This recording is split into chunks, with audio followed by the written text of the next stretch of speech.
মান আমিলা সালিহাম মিন যাকারিন আও উনসা ওয়া হুয়া মুমিনুন ফালানুহইয়ান্নাহু হায়াতান তাইয়্যিবা। আল্লাহ রাব্বুল আলামিন বলেন, কোন মানুষ যদি মুমিন হয়, ঈমানদার হয়, মুমিন যদি হয়, আমলে সালিহা, আমলটা যদি ভালো হয়, এই দুইটা শর্ত যার মাধ্যমে পাওয়া যাবে, যার মধ্যে পাওয়া যাবে, এই দুইটা শর্ত, চায় নারী হোক অথবা পুরুষ হোক, আল্লাহ রাব্বুল আলামিন বলেন মিন যাকারিন আও উনসা, কোন মানুষ যদি মুমিন হয়, আমল ভালো করে, এই দুইটা শর্ত করনেওয়ালা, চায় নারী হোক অথবা পুরুষ হোক, আমি আল্লাহ রাব্বুল আলামিন হায়াতান তাইয়্যিবা, আমি আল্লাহ রাব্বুল আলামিন তাদেরকে পবিত্র জীবন দান করব।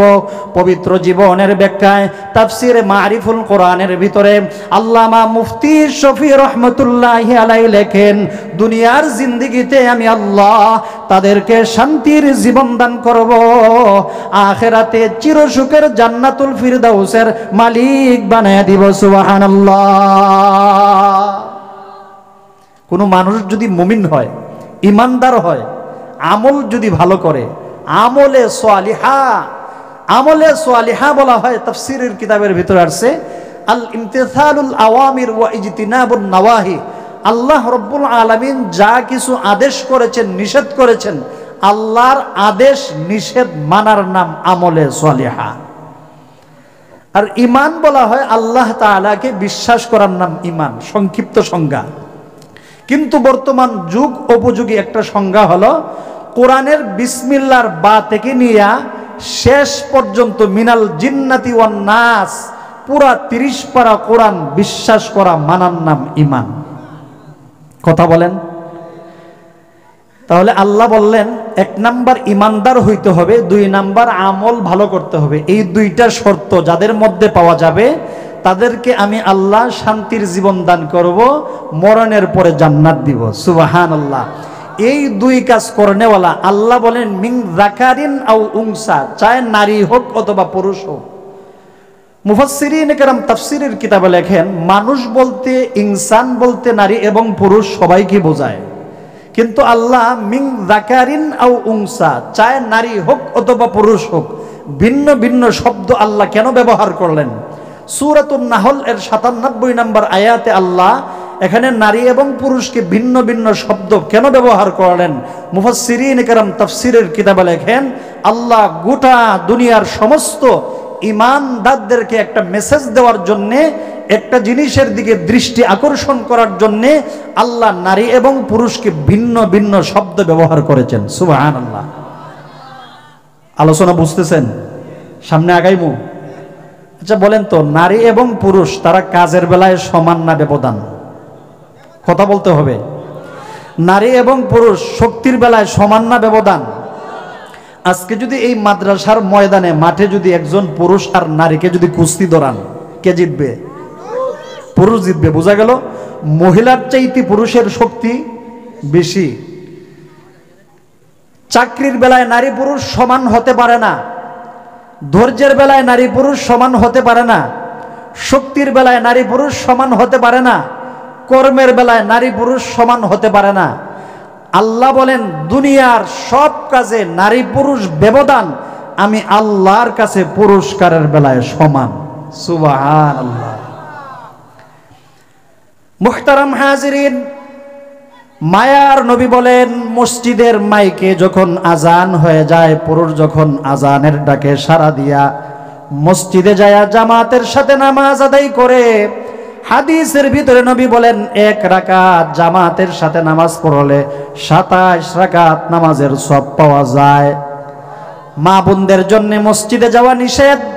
নবী আলাইহিস সালাতু ওয়াস সালাম বলেন, কোন মা বোন যদি আজানের সাথে সাথে ঘরে বসে পর্দার ভিতরে ঘরের কোনায় যদি নামাজ আদায় করে নেয়, পুরুষ মসজিদে যায়া জামাতের সাথে নামাজ পড়ে যেই সওয়াব পাবে, মা বোন ঘরে নামাজ আদায় করলে সমান সওয়াব দেওয়া হবে। নবী আলাইহিস সালাতু ওয়াস সালামের কাছে প্রশ্ন করলেন, উম্মাহাতুল মুমিনিনের ভিতরে আম্মা জান আয়েশা সিদ্দিকা রাদিয়াল্লাহু আনহা প্রশ্ন করলেন, ইয়া রাসূলুল্লাহ, ইয়া হাবিবাল্লাহ, ওগো আল্লাহর নবী, পুরুষরা মসজিদে যায় নামাজ পড়তে পারে, পুরুষরা ঈদের নামাজ পড়তে পারে, জানাজার নামাজ পড়তে পারে, তারা মসজিদ মাহফিলে যাইতে পারে, তাবলীগের ময়দানে যাইতে পারে, যুদ্ধের ময়দানে যাইতে পারে, আমরা তো এই সমস্ত সওয়াব থেকে বঞ্চিত। আল্লাহর নবী জানায় দিলেন, ও আমার মা বোনেরা, তোমরা যদি মহিলারা মসজিদে যাইতে পারো না, মাহফিলে যাইতে পারো না, জানাজার নামাজে যাইতে পারো না, ঈদের নামাজ পড়তে পারবা না, তাহলে তোমরা ঘরের কোনায় বসে বসে যদি নামাজ আদায় করো, স্বামীর সম্পদকে হেফাজত করো, সন্তানের লালন পালন করো, পুরুষ মসজিদে যাইয়া যেই সব পাবে, ঈদের নামাজে যাইয়া যেই সব পাবে, মাহফিলে যাইয়া যেই সব পাবে, মায়ার নবী বলেন তোমরা ঘরে বসে তালা বাসন ধৌত করলে সমান সব পাওয়া যাবে। সুবহানাল্লাহ। নবীজি বলেন পুরুষ যুদ্ধের ময়দানে যাইয়া আল্লাহর দ্বীন প্রতিষ্ঠা করার জন্য, নবীর সুন্নাহ জমিনে বাস্তবায়ন করার জন্য যদি একটা পুরুষ যুদ্ধের ময়দানে যায়, যেমন সে মুজাহিদের সব পায়। আল্লাহর নবী বলেন তোমরা মহিলা যদি সন্তানকে পেটে ধারণ করো, 10টা মাস যদি সন্তানকে পেটে রাখো, তোমাদেরকে মুজাহিদের সওয়াব দেওয়া হয়। পুরুষ যদি যুদ্ধের ময়দানে যাইয়া বাতিলের মোকাবেলা করে, তার শরীরের তাজা রক্তকে বিলীন করে জমিনের মধ্যে বিলীন করে দেয়া সে যদি শহীদ হয়ে যায়, যেমন শহীদের সওয়াব পায়। কোনো মা বোন যদি সন্তান প্রসব করতে যাইয়া ডেলিভারির সময় যদি মারা যায়, আল্লাহর নবী বলেন ওই মা বোনকে শহীদের সওয়াব দেওয়া হয়। পুরুষ যদি যুদ্ধের ময়দানে যাইয়া গাজী হয়, সুস্থ অবস্থায় ফিরে আসে, আল্লাহর নবী বলেন মা বোন যদি সন্তান প্রসব করতে যাইয়া ডেলিভারি করতে যায়, মা যদি বেঁচে যায়, আল্লাহ মাকে গাজীর সওয়াব দান করে। অতএব তিলাওয়াতকৃত আয়াত আল্লাহ রব্বুল আলামিন বলেন নারী পুরুষ শক্তির বেলায় সমান হতে পারে না, কাজের বেলায় সমান হতে পারে না, ধৈর্যের বেলায় সমান হতে পারে না। আমি আল্লাহ রব্বুল আলামিনের কাছে পুরস্কারের বেলায় সমান। আল্লাহ রব্বুল আলামিন এই জন্যে তিলাওয়াতকৃত আয়াতে ভিন্ন ভিন্ন শব্দ ব্যবহার করেছেন। সুবহানাল্লাহ। মান আমিলা সালিহাম মিন যাকারিন আও উনসা ওয়া হুয়া মুমিন। আল্লাহ রাব্বুল আলামিন বলেন কোন মানুষ যদি মুমিন হয়, আমলটা ভালো করে, এই আমল করনেওয়ালা ইমানদার যদি চায় নারী হোক অথবা পুরুষ হোক, আমি আল্লাহ তাদেরকে পবিত্র জীবন দান করব। পবিত্র জীবনের ব্যাখ্যায় তাফসীরের কিতাবের ভিতর আসছে, দুনিয়াতে আমি শান্তির জীবন দান করব, আখিরাতে চিরসুখের জান্নাতুল ফিরদাউসের মালিক বানায়া দিব। অতএব আমরা 1 নাম্বার ইমানদার হইতে হবে, খাঁটি মুমিন হইতে হবে। খাঁটি মুমিন হব না খালি মুমিন হব? খালি মুমিন না খাঁটি মুমিন? খালি মুমিন হতে হবে। আপনি যদি শরীয়তপুর অথবা চরদানকারী ডামুড্ডা বাজারে যাইয়া যদি দোকানে গিয়া বলেন আমাকে সরিষার তেল দেন, দোকানদারকে যদি বলেন সরিষার তেল দেন, দোকানওয়ালা বলবে আমার কাছে 2 প্রকারের তেল আছে, একটা তেল হলো মেশিনে বাঙ্গানো আর একটা তেল হলো গাইনে বাঙ্গানো, আপনি কোনটা নেবেন? বুদ্ধিমান লোকরা বলে না না, মেশিনে বাঙ্গানো তেলের মধ্যে ভেজাল আছে, অতএব আমি এই তেল নিব না, আমি গাইনে বাঙ্গানো যেই তেল এই তেল নিব। এবার দোকানওয়ালা বলে এই তেলের মধ্যে আবার 2 ধরনের তেল আছে, এক জাতীয় তেল হলো বোতলের ভিতরে, আর এক জাতীয় তেল হলো খোলা। হয় আমি খোলা তেল নিব না, প্যাকেট তেল নিব বোতলের ভিতরে। দোকানওয়ালা বলে প্যাকেট তেলের মধ্যে বোতলজাত তেলের মধ্যে 2 ধরনের তেল আমার মধ্যে আছে, একটা হলো খাঁটি তেল আর একটা হলো ভেজাল তেল। কোন তেল নিবেন? তাহলে খাঁটি সরিষার তেল কেনার জন্য কত কিছু যাচাই করেন। আল্লাহ রাব্বুল আলামিন বলেন হ ইমানদার, তোমরা 1 নাম্বার শর্ত বেজাল ইমানদার হইলে চলবে না, খাঁটি ইমানদার হইতে হবে। কয় ইমানের অনেক বড় দাম, ইমানের অনেক বড় দামি সম্পদ, ইমান অনেক বড় দামি সম্পদ। কয় একটা মানুষের অন্তরে যদি, জীবনে যদি ইমান না থাকে, তাহলে নামাজ রোজা হজ যাকাত করে কোনো লাভ হবে না। ইমানটা এক নাম্বার আসল সম্পদ। ঠিক তেমনি ভাবে ইমানটা কিভাবে দামি সম্পদ, একটা উদাহরণ দিলে বুঝবেন। কয়েকজন রোগী, সে ঢাকা হসপিটালে যাওয়ার পরে ডাক্তার তাকে পরীক্ষা নিরীক্ষা দেয় কি দেয় না, কথা বলেন, দেয় কি দেয় না? পরীক্ষা নিরীক্ষা দেওয়ার পরে, টেস্ট দেওয়ার পরে এবার ডাক্তার রিপোর্ট জানাইলো এই রোগীর মাথা ভালো আছে, মস্তিষ্ক সুস্থ আছে, কিডনি লিভার ফুসফুস সব কিছু ভালো আছে, হাত পা অঙ্গ প্রত্যঙ্গ ভালো আছে, কিন্তু রোগীর অভিভাবক একটা মাত্র সমস্যা, হয় সমস্যা হলো রোগীর ভিতরের আত্মাটা নাই। কি নাই? আত্মা না থাকলে মানুষ মনে হয় চলতে পারে। হাত পা অঙ্গ প্রত্যঙ্গ কিডনি লিভার ফুসফুস সব ভালো আছে, কিন্তু আত্মা না থাকার কারণে যেমন একটা মানুষ চলতে পারে না, ঠিক তেমনি ভাবে আপনার জীবনে নামাজ রোজা হজ যাকাত আছে, কিন্তু আপনার ইমানের মধ্যে ভেজাল, বোঝা গেল সব আমলের মধ্যে গন্ডগোল আছে না নাই? বিয়ের অনুষ্ঠানে বরযাত্রী আসছে 500, জামাইয়ের খবর নাই। বরযাত্রী জিজ্ঞেস করতেছে জামাই কই? কয় জামাই এখনো কক্সবাজার বেড়াইতেছে। খাওন দিব, আজকে মোনাজাত না হইলে দিব। মোনাজাত হুজুর তাড়াতাড়ি দেন, ঠান্ডা হয়ে যেতেছে। বরযাত্রী যদি হাজারও আসে, জামাই ছাড়া খাওন দিব, কথা বলেন। এবার সবাই বলতেছে বরযাত্রীকে, এবার কনের বাড়ির মানুষকে বলতেছে জামাই আসতে দেরি হবে, জামাইয়ের আব্বা আসছে। এটার আগে বস্তাত বল, জামাই ছাড়া আসলো কেন? বিয়ের অনুষ্ঠানের মূল মেহমান তো জামাই আর কনে, কথা বলেন ঠিক না বেটি? অতএব ইসলামের ভিতরে সব আমলের ভিতরে ইমানটা হলো প্রথম নাম্বারের। ইমানের মধ্যে যদি গন্ডগোল থাকে, তোমার সব আমলের ভিতরে গন্ডগোল। এই জন্য এক নাম্বার ইমানটা মজবুত বানাইতে হবে। বিস্তারিত বললে অনেক সময় চলে যাবে, বোঝানোর জন্য বলতেছি। মাঝে মধ্যে আমরা ইমানদার দাবি করি, আমার বাবা মুসলমান, আম্মা মুসলমান, দাদা দাদি মুসলমান, মুসলমানের ঘরের মুসলমান, কিন্তু আমি জীবনে দুনিয়াতে আসার পরে এমন কাজ করার কারণে, এমন কিছু কথা বলার কারণে আমার জীবন থেকে, আমার কাছ থেকে ইমানটা ক্যান্সেল হয়ে গেছে। আমি সেই দিকে কোনো খবর নাই, সেই দিকে কোনো আমার ঠের নাই। এই জন্য মুহতারাম হাজিরিন, উজু ভঙ্গের কারণ আছে, রোজা ভঙ্গের কারণ আছে, নামাজ ভঙ্গের কারণ আছে। আমরা জানি কি জানি না? সবাই জানেন নামাজ ভঙ্গের কারণ কয়টা? কত বলেন?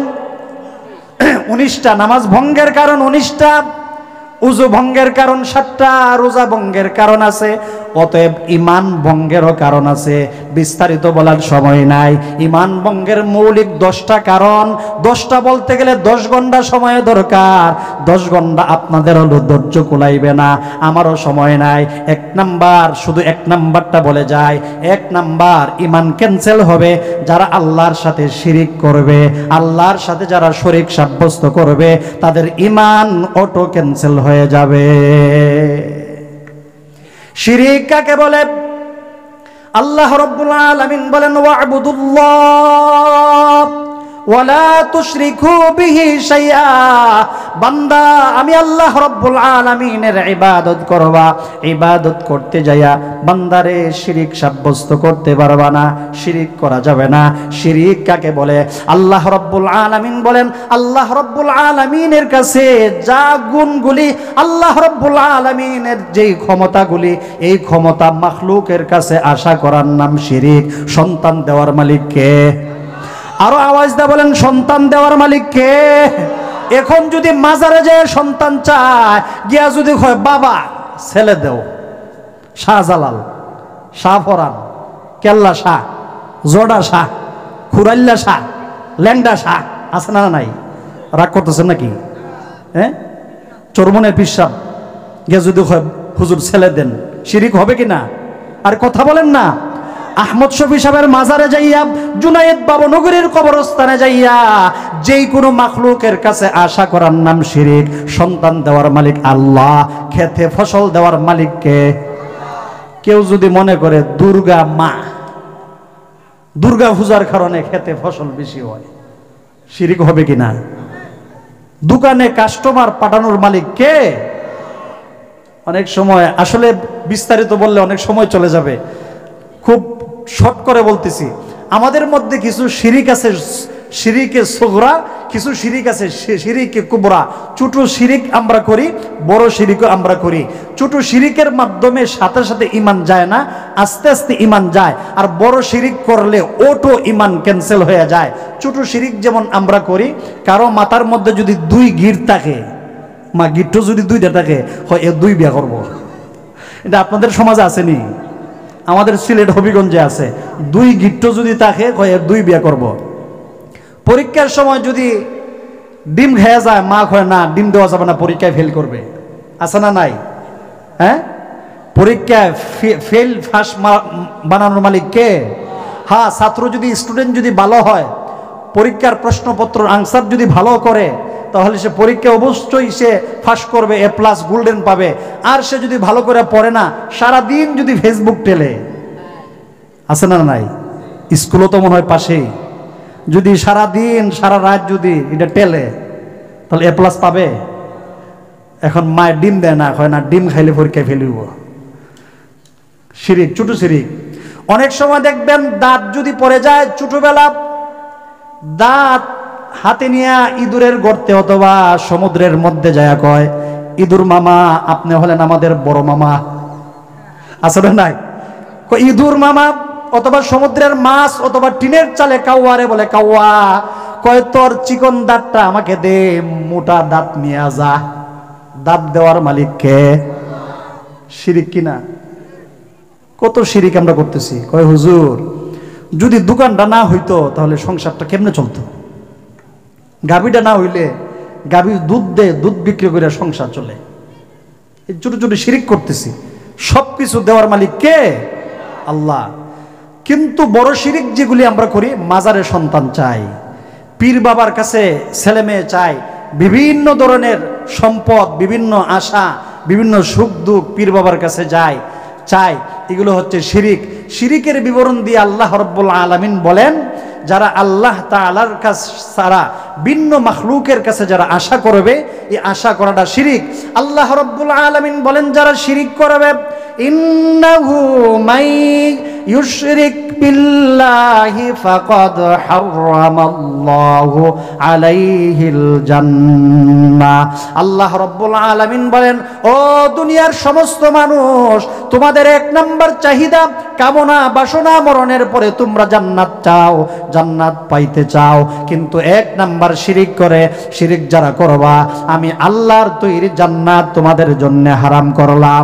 2 নাম্বার আল্লাহ রাব্বুল আলামিন বলেন, ইন্নাল্লাহা লা ইয়াগফিরু আন ইউশরাকা বিহি ওয়া ইয়াগফিরু মা দুনা যালিকা লিমান ইয়াশা। ও বান্দা, দুনিয়াতে আসার পরে তোমরা বিভিন্ন দুকায় ফেলে শয়তানের ওয়াসওয়াসায় পড়ে তোমরা গুনার কাজ করো। গুনাহ করতে করতে তোমার অন্তরটা লোহার চাইতে শক্ত হয়ে যায়। এবার মালিকের কাছে যদি তোমরা তওবা করো, আল্লাহ আমি অনেক বড় গুনাহগার, আল্লাহ আমি অনেক বড় গুনাহগার, আল্লাহ আমার গুনার দিকে তাকাইলে সাগরের ফেনা পরিমাণ হয়ে যাবে, গুনার দিকে তাকাইলে সমুদ্রের বালিকণা পরিমাণ হয়ে যাবে। আল্লাহ এত গুনাহ করছি, মাথা থেকে পা পর্যন্ত গুনায় গুনায় ভরপুর। মাওলা, সমাজের মানুষ যদি জানতো, মসজিদে ঢুকতে দিত না, মাহফিলে বসতে দিত না। ও মালিক, আল্লাহ আমার জিন্দেগির গুনাহগুলি মাফ করে দেন। আল্লাহর হাবিব বলেন, গুনাহ করার কারণে তার অন্তরটা শক্ত হয়ে যায়। কোন মুমিন বান্দা বান্দি যদি আমি আল্লাহর কাছে তওবা করে আর চোখের পানি যদি ফেলে, চোখ দিয়া যদি পানি বের হয় না, চোখের পানির পরিমাণ যদি মশা অথবা মাছির ডানা পরিমাণ হয়, আল্লাহর নবী বলেন ওই বান্দা বান্দির শরীর থেকে এমন ভাবে আল্লাহ গুনাহ জড়ায় দেন, যেমন শীতের মৌসুম মৌসুমে শুকনা গাছ থেকে গাছের পাতা পড়তে থাকে। সুবহানাল্লাহ। আল্লাহ রব্বুল আলামিন বলেন কিন্তু আমি আল্লাহ, যারা আমি আল্লাহর সাথে শিরিক করবে, ইন্নাল্লাহা লা ইয়াগফিরু আইয়ুশরাকা বিহি ওয়া ইয়াগফিরু মা দুনা যালিকা লিমান ইয়াশা। বান্দা, তোমার জীবনের সমস্ত গুনাহ আমি আল্লাহ ক্ষমা করব, কিন্তু শিরিকের গুনাহ আমি আল্লাহ ক্ষমা করব না।